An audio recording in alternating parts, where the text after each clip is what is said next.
Here I am on another exciting adventure driving through Costa Rica, and in this video we'll tell you all about driving and renting a car, how to get around, tips, recommendations. And the first tip, where to catch actually the van to go to the rental company. Usually all of these rental companies are located outside of the airport. As soon as you arrive at departure, you turn right after the customer, and there are all of the rental companies waiting for you. So very easy going, although it looks like a real madness down here.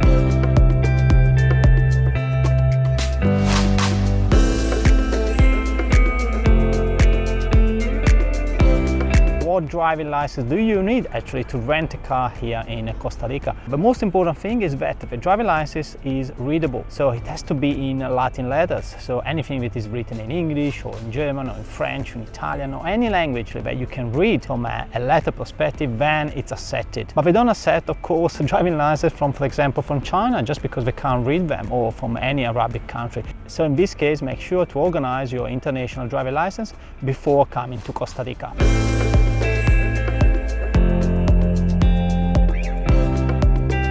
There are plenty of car rental agencies where you can rent your car. There are local ones and the usual international ones. Personally, I book from an aggregator website. That's where I can get usually the best price out of all of these car rental companies. And it's a great website because it compares also the rental companies, and it works like an Airbnb for cars. So based on the ranking, you're gonna understand also how good or not as good the rental company is. I'm gonna put the link of this website aggregator, the Airbnb for cars, into the video description so you can check it out yourself.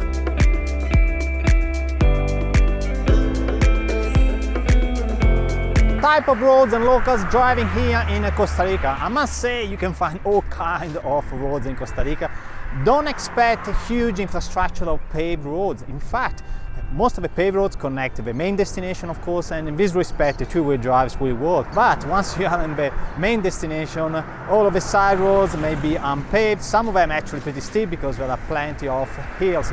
So a four-wheel drive is actually a better option in my opinion in Costa Rica. If you want just to go from destination to destination, two-wheel drives will do the work. In fact, on this trip I was on a two-wheel drives, and then I rented the ATV when I was in a couple of locations, which at the end probably took the same price as renting a four-wheel drive. The locals here in Costa Rica are very chilled out, and I haven't seen anyone really speeding so fast.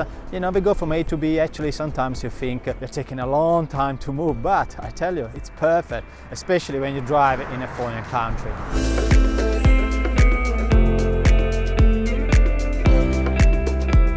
You will find plenty of police in Costa Rica, which is a good thing because you will feel more secure. Especially in the roads, there are plenty of police checks. So if you are driving in Costa Rica, never go over the limit because could be always a police check around the corner. If you use Waze, usually they put the police checks on the Waze app. Or if you see someone driving the opposite direction, blinking the lights, then probably it's a good indication there is a police check nearby.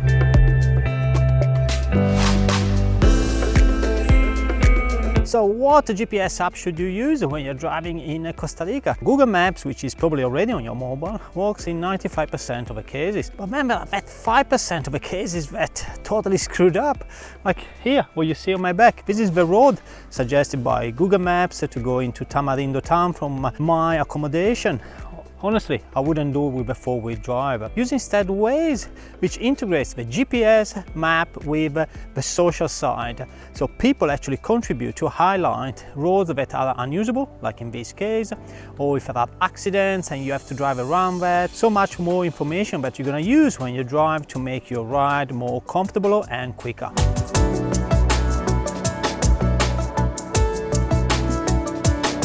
Speed limits. Now, in the city, usually the speed limit is between 30 and maximum 50 km per hour. 30 km is the typical, I guess, speed limits that you're gonna find. Then, if you go to the other roads, it's a 70 km, the speed limit, and there are a few sections of the main roads that go up to 90 km. Now, my biggest suggestion here is to never go over the limits, and for two reasons. First reason, there's plenty of police around. The second is that the road condition is probably not the best. There are plenty of potholes, and you need to avoid them possibly the last second. And the third reason, of course, is to keep it safe. If you go over the limit, you're gonna risk. There is no point to do that.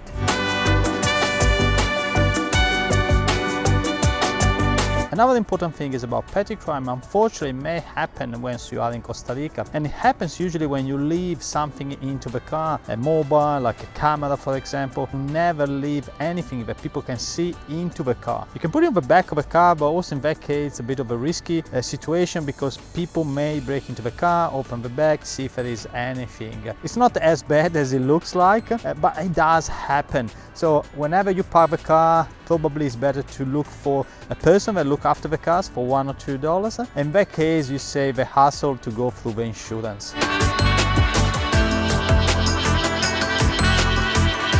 Parking in Costa Rica, well, three things here. First of all, it's quite easy to find parking, I must be honest with you. Second thing is never park where you see yellow line like this one where I'm sitting at the moment. So like this car here has parked right before the yellow line. The car over there hasn't done it. What can happen now to the car is that somebody may call the police and they tow it away, or the police just may be driving around and they take the number plates with them. Then you have to go to the police station, pay for the ticket, fill up a few forms. It takes about 2-3 days to have them back. So it's such a pain in the ass, to be honest with you. And now the third thing, there are usually around people helping you to park the car. So you see them because they wear a yellow jacket, they ask you for, $1, $2, and they look after your car. It's a good deal after all, because at least you are sure, almost 100%, they're not gonna break into your car.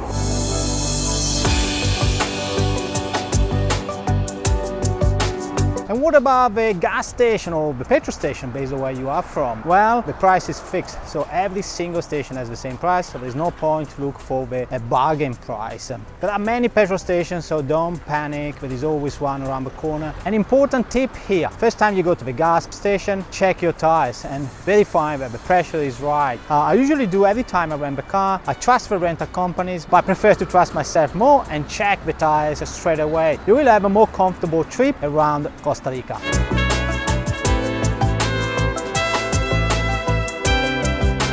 When you drive in Costa Rica, you need to wear your seat belts. They are mandatory. Another important thing is about the children's seat. Between 0 and 6, you need proper children's seat with the back. If you have a child that is over 6 years and less than 12, then you may just need this one, which is a booster seat. My recommendation here is that if you rent the car for just 1 or 2 days, rent also the child or the booster seat directly from the rental companies. But if you stay longer, 2-3 weeks, and you have a very long rental agreement, then probably it's better to take it from your home country, like I've done in my case. It cost me like $15. I was in Florida before Costa Rica, and I got it for the entire trip. Meanwhile, if I would have to rent it, probably cost $4 to $5 each day, which over 3 weeks comes up at almost $100.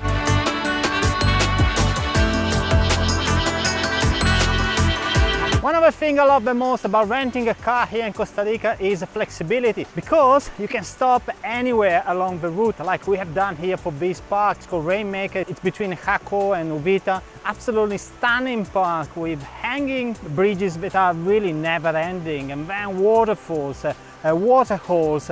It's so much fun, and anyone can do it, really. I'm here with my 8 years old and he's having absolutely so much fun.